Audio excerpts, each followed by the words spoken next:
Hello welcome back to Ruva world. ഇന്നത്തെ വീഡിയോയിൽ നമ്മൾ ചെയ്യാൻ പോകുന്നത് മെഷ് ബോ ചെയ്യുന്നതിൻ്റെ ട്യൂട്ടോറിയലാണ്. അപ്പോൾ ബിഗിനേഴ്സിന് പോലും ഈസി ആയിട്ട് ചെയ്യാൻ പറ്റുന്ന ഒന്നാണ് കേട്ടോ ഈ ഒരു മെഷ് ബോ. നമ്മൾ ഡബിൾ ക്രോഷ്യ സ്റ്റിച്ചസ് യൂസ് ചെയ്തിട്ടാണ് ഈ ഒരു മെഷ് ബോ ചെയ്തിട്ടുള്ളത്.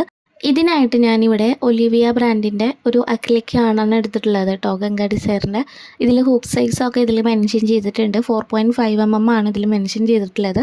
നിങ്ങൾക്ക് കംഫർട്ടിനനുസരിച്ചിട്ട് ഹുക്ക് സൈസ് എടുക്കുക കേട്ടോ. ഞാനിവിടെ 4.0 mm ഹുക്കാണ് എടുത്തിട്ടുള്ളത്. അപ്പോൾ നമുക്കിത് ചെയ്യാനായിട്ട് ആദ്യം സ്ലിപ്പ് നോട്ട് ചെയ്യണം. അപ്പോൾ സ്ലിപ്പ് നോട്ട് ചെയ്യാൻ എല്ലാവർക്കും അറിയാമല്ലോ അല്ലേ. അപ്പോൾ സ്ലിപ്പ് നോട്ട് ചെയ്തെടുത്തിട്ട് നമുക്ക് ഇതിലേക്ക് ഇനി 71 ചെയിൻ സ്റ്റിച്ചാണ് ചെയ്ത് കൊടുക്കേണ്ടത്. നിങ്ങൾക്ക് ബോൻ്റെ ലെങ്ത്ത് എത്രത്തോളം വേണമെന്നുണ്ടെങ്കിൽ അത്രയും അനുസരിച്ച് നിങ്ങൾക്ക് ചെയിൻ സ്റ്റിച്ചിൻ്റെ ലെങ്ത്ത് കൂട്ടാം കേട്ടോ. അപ്പോൾ ഞാനിവിടെ ഏകദേശം ഒരു മീഡിയം ലെവലിലേക്കാണ് ചെയ്യുന്നത്. അപ്പോൾ ഒരു 71 ചെയിൻ തന്നെ ചെയ്ത് കൊടുക്കുന്നുണ്ട്.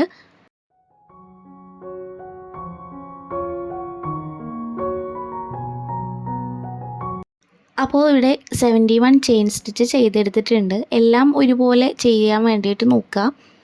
കുറച്ച് നല്ല ടൈറ്റിൽ ചെയ്യാതെ കുറച്ചൊക്കെ ഒരു ലൂസിൽ വേണം കേട്ടോ ചെയ്യാനായിട്ട്.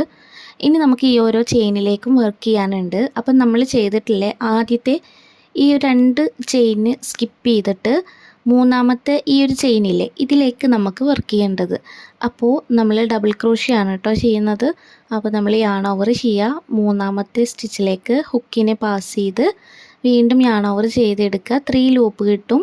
വീണ്ടും യാൺ ഓവർ ചെയ്തിട്ട് ആദ്യത്തെ 2 ലൂപ്പിൽ കൂടെ എടുക്കുക, അഗെയിൻ വീണ്ടും 2 ലൂപ്പിൽ കൂടെ എടുക്കുക. അപ്പോൾ ഇങ്ങനെ നമുക്കൊരു ഡബിൾ ക്രോഷ്യ ഫോം ചെയ്തു.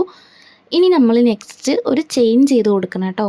അപ്പോൾ ശ്രദ്ധിച്ചാൽ ചെയ്യാൻ പറ്റുന്നതേ ഉള്ളൂ, ഈസിയാണ് കേട്ടോ ഈ ഒരു ബോ ചെയ്യാനായിട്ട്. ഇനി നമ്മളിത് ചെയിൻ ചെയ്തതിന് ശേഷം അടുത്ത ഒരു ചെയിൻ സ്കിപ്പ് ചെയ്തിട്ട് രണ്ടാമത്തെ ചെയിനിലേക്കാണ് നമ്മൾ ഡബിൾ ക്രോഷ്യ ചെയ്യുന്നത്. അതായത് നമ്മൾ ആദ്യം ചെയ്ത ഡബിൾ ക്രോഷ്യ അല്ല, അതിൻ്റെ തൊട്ടടുത്ത ചെയിൻ സ്കിപ്പ് ചെയ്തിട്ട് രണ്ടാമത്തെ ചെയിനിലേക്ക് നമ്മൾ ഡബിൾ ക്രോഷ്യ ചെയ്യുക. വീണ്ടും ഇതുപോലെ ചെയിൻ ചെയ്ത് കൊടുക്കുക. വീണ്ടും നെക്സ്റ്റ് സ്റ്റിച്ച് സ്കിപ്പ് ചെയ്തിട്ട് മൂന്നാമത്തെ സ്റ്റിച്ചിലേക്ക് രണ്ടാമത്തെ സ്റ്റിച്ചിലേക്ക് വർക്ക് ചെയ്യുക കേട്ടോ.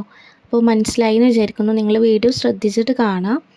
ഞാൻ വീണ്ടും ഒന്നും കൂടെ പറയാം. നമ്മൾ ഒരു ചെയിൻ ചെയ്ത് കൊടുക്കുക, എന്നിട്ട് ആദ്യത്തെ ആ ഒരു ചെയിൻ സ്കിപ്പ് ചെയ്തിട്ട് രണ്ടാമത്തെ ചെയിനിലേക്ക് നമ്മൾ ഡബിൾ ക്രോഷ്യ ചെയ്ത് കൊടുക്കുക. എന്നാലാണ് നമുക്ക് ഈ ഒരു പാറ്റേൺ കിട്ടുകയുള്ളൂ. അപ്പോൾ ഇത് ചെയ്യാനായിട്ട് എളുപ്പമാണ്, നിങ്ങൾ ശ്രദ്ധിച്ചാൽ നിങ്ങൾക്ക് മനസ്സിലാവുന്നതേ ഉള്ളൂ കേട്ടോ. അപ്പോൾ ഈ ഒരു പാറ്റേൺ തന്നെ നമ്മൾ കംപ്ലീറ്റ് ബാക്കിയുള്ള ചെയിനിലേക്കൊക്കെ ചെയ്ത് കൊടുക്കുക.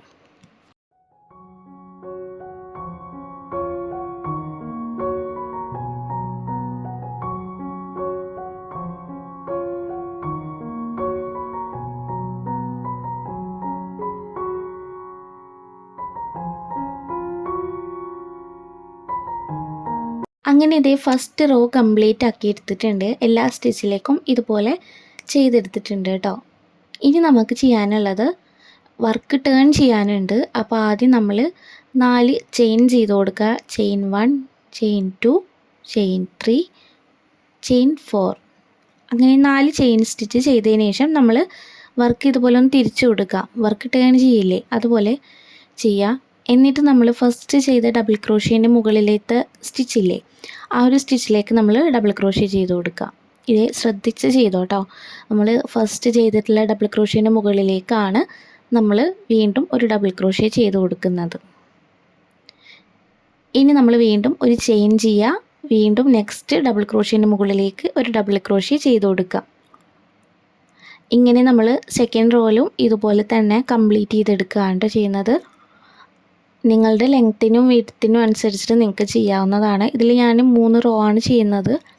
നിങ്ങൾക്ക് 4 റോയോ അല്ലെങ്കിൽ ഇനിയിപ്പോൾ ഈ 2 റോയിൽ തന്നെ വെച്ചിട്ട് സ്റ്റോപ്പ് ചെയ്യണമെങ്കിൽ അങ്ങനെയും ചെയ്യാം കേട്ടോ.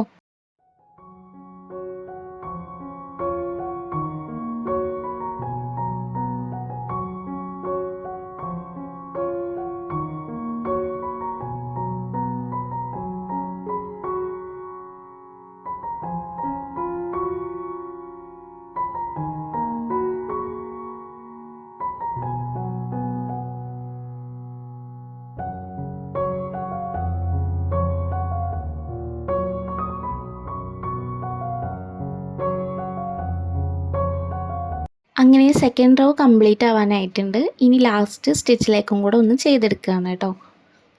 ഇനി വീണ്ടും നമ്മൾ നേരത്തെ ചെയ്ത പോലെ തന്നെ 4 ചെയിൻ ചെയ്ത് കൊടുക്കുക. വർക്ക് വീണ്ടും ടേൺ ചെയ്ത് കൊടുക്കുക. അപ്പോൾ നിങ്ങൾക്ക് വീഡിയോ ക്ലിയർ ആവുന്നില്ലേ എന്നുള്ളതൊക്കെ നിങ്ങളൊന്ന് കമൻറ്റ് ചെയ്യണം കേട്ടോ. എന്തെങ്കിലും ഡൗട്ട് ഉണ്ടെങ്കിൽ ഒന്ന് കമൻറ്റ് ചെയ്യുക.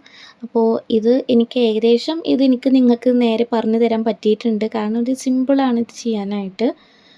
അപ്പോൾ നിങ്ങളൊന്ന് ചെയ്ത് നോക്കിയിട്ട് കമൻറ്റ് ചെയ്യണം കേട്ടോ. അപ്പോൾ ഇനി നമുക്ക് മൂന്നാമത്തെ റോ സ്റ്റാർട്ട് ചെയ്യുക. നമ്മൾ വീണ്ടും ഡബിൾ ക്രോഷ്യ ഫസ്റ്റ് ഡബിൾ ക്രോഷ്യൻ്റെ മുകളിലേക്ക് ചെയ്ത് കൊടുക്കുക. വീണ്ടും ചെയിൻ ചെയ്യുക. വീണ്ടും യാൺ ഓവർ ചെയ്ത് ഡബിൾ ക്രോഷ്യ നെക്സ്റ്റ് സ്റ്റിച്ചിന് മുകളിലേക്ക് ചെയ്ത് കൊടുക്കുക.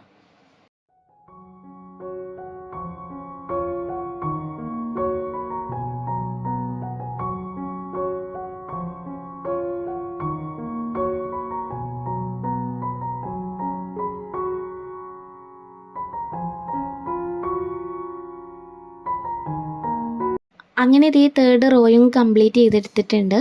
ഇനി നമുക്കിതേ ഇവിടെ ലാസ്റ്റ് നമ്മളൊരു ചെയിൻ ചെയ്തിട്ട് നമുക്ക് ഈ യാണിനൊന്ന് കട്ട് ചെയ്തെടുക്കണം. ഇതുപോലെ ഒന്ന് വലിച്ചെടുക്കാം. എന്നിട്ട് നമുക്ക് ഈ യാണിനൊന്ന് കട്ട് ചെയ്തെടുക്കാം. ഇനി ഇതുപോലെ ഒന്ന് വലിച്ച് ഒന്ന് ടൈറ്റ് ചെയ്ത് കൊടുക്കുക കേട്ടോ.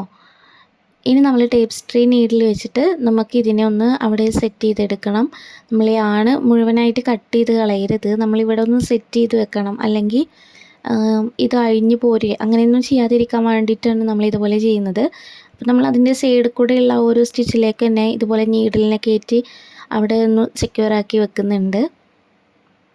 എന്നിട്ട് നമുക്ക് പിന്നെ യാണ് ബാക്കിയുള്ളതിനൊന്ന് കട്ട് ചെയ്തെടുത്താലും കുഴപ്പമില്ല കേട്ടോ. അങ്ങനെ രണ്ട് സൈഡത്തെ യാണിനും ഇതുപോലെ ചെയ്ത് കൊടുക്കുന്നുണ്ട്. ഒന്ന് നമ്മൾ വർക്കിംഗ് യാണും പിന്നെ ഒന്ന് നമ്മൾ സ്ലിപ്പ് നോട്ട് ഇട്ടിരുന്ന യാണുമാണ് ഉണ്ടായിരുന്നത്. രണ്ടിനും രണ്ട് സൈഡിലായിട്ട് ഇതുപോലെ സെറ്റ് ചെയ്തെടുക്കുന്നുണ്ട്.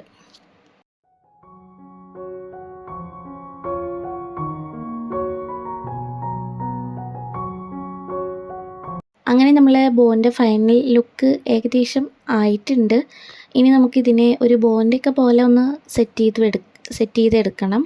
എന്നിട്ട് പിന്നെ നമുക്കിതിൻ്റെ സെൻറ്ററിൽ യാണൊന്ന് ചുറ്റിക്കൊടുത്ത് ടൈറ്റ് ചെയ്ത് കെട്ടിയിട്ട് ടൈ ചെയ്ത് കൊടുക്കുകയാണ് കേട്ടോ ചെയ്യുന്നത്. ജസ്റ്റ് നമ്മൾ ഇതുപോലെയൊക്കെ ഒന്ന് വെച്ച് സെറ്റ് ചെയ്ത് നോക്കുക. എനിക്ക് ഇങ്ങനെ വെക്കുന്ന സമയത്ത് എന്തോ ഒരു മിസ്റ്റേക്ക് എവിടെ വന്നിട്ടുണ്ട് കേട്ടോ. എനിക്കത് വീഡിയോ ചെയ്ത് കഴിഞ്ഞപ്പോഴാണ് എനിക്ക് തോന്നുന്നത്. അതിനി എനിക്ക് തോന്നുന്നതാണോ അതോ നിങ്ങൾക്ക് അങ്ങനെ തോന്നിയോ എന്നുള്ളത് നിങ്ങൾ കമൻറ്റ് ചെയ്യണേ. ഇനി നമുക്കിതിൻ്റെ സെൻറ്ററിലായിട്ട് സെയിം യാണെന്നെ ഇതുപോലെ ഒന്ന് ചുറ്റി കൊടുക്കാം. കുറച്ച് കട്ടിയിട്ട് തന്നെ നമ്മളിതുപോലെ ഒന്ന് ചുറ്റി കൊടുക്കണം കേട്ടോ. എന്നാലുള്ള നമുക്ക് ആ ഒരു ബോൻ്റെ ഒരു ഭംഗി ഉണ്ടാവുള്ളൂ.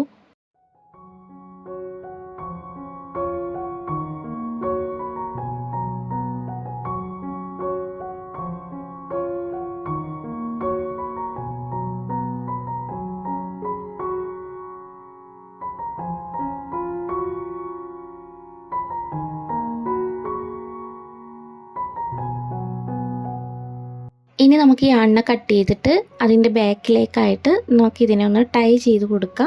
കുറച്ച് ടൈറ്റിൽ തന്നെ ടൈ ചെയ്ത് കൊടുക്കുക കേട്ടോ. എന്നിട്ട് പിന്നെ നമുക്കതിനെ കട്ട് ചെയ്തിട്ട് ഒന്നില്ലെങ്കിൽ ലൈറ്റർ വെച്ചിട്ട് ഒന്ന് ജസ്റ്റ് ചൂടാക്കി കൊടുക്കുകയോ ഒക്കെ ചെയ്ത് കൊടുക്കുക. അല്ലെങ്കിൽ നമ്മൾ യാണ് ചിലപ്പോൾ പെട്ടെന്ന് അഴിഞ്ഞു പോരാതിരിക്കാൻ വേണ്ടിയിട്ടാണ് കേട്ടോ നമ്മൾ ഇതുപോലെയൊക്കെ ചെയ്യുന്നത്.